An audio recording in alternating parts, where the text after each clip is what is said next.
Crews from California and 9 other states are coming together to fight the flames that have destroyed entire neighborhoods. And of course, another round of dangerous Santa Ana winds are expected early this week. The upcoming winds will create a new risk of extreme fire danger. So we want to bring back in our California expert, AccuWeather California expert, Ken Clark. And Ken, we briefly touched base before this, and it's, sort of where do we start? Can you start though with the containment from the weekend and how the weather played a role in at least containing some of those fires?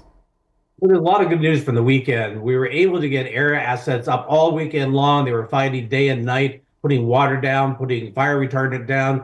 And this has created quite a nice increase in the containment of both these fires. Palisades, as of this morning, 14% contained. The Eaton fire, somewhere around 33, 34%. Those are really good numbers. And that is quite a big improvement from late last week. And you can actually tell across California yesterday with the lack of huge smoke plumes anymore, there isn't that happening. Now, of course, we're into a pattern again where winds have come up already. They're going to stay up for several days.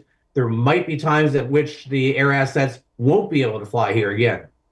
So just as they got containment, we're bringing in new problems. We'll take a look at some of the fires burning there, and then we can see the AccuWeather forecast here with gusts that will be up to 40 to 60 to even 60 to 80 miles per hour. Can you talk about maybe how this wind may be different than the wind from last week? I can say with certainty that it's not going to be as strong as they were last week.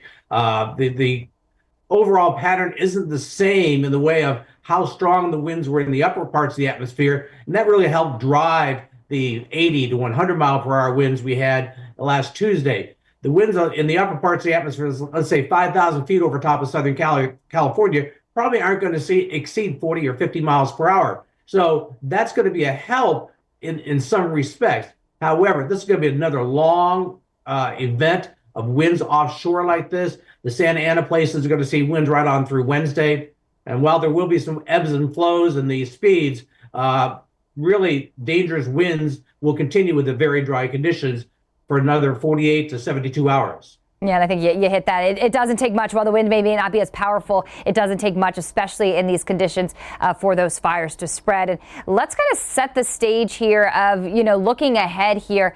Any signs? I know our long-range team has been looking at some minimal rain chances through the end of the month.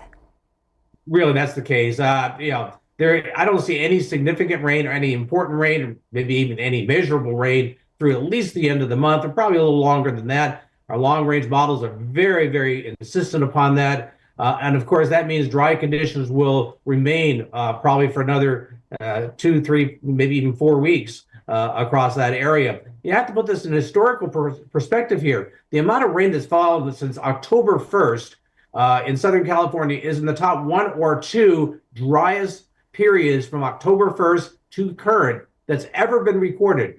And these records go back to the mid to late 1800s. So it's not a short record period, a long record period. So this lack of rain is historic in nature in itself. Absolutely, especially because this is what we consider the rainier season here, starting late in the fall and through early in the spring months, Ken. That's right. And, by this time of year, we've had usually several nice big rain events, really dampen down the countryside and help keep the fire chance lower. But we haven't had that this year. And that's why we had such bad fires so late in the season this year. And it's helped to contribute to the problems we've had. AccuWeather California expert Ken Clark, we always appreciate your expertise, especially in this very serious situation. I'm sure we'll be checking back in with you as the week moves on. Talk to you soon.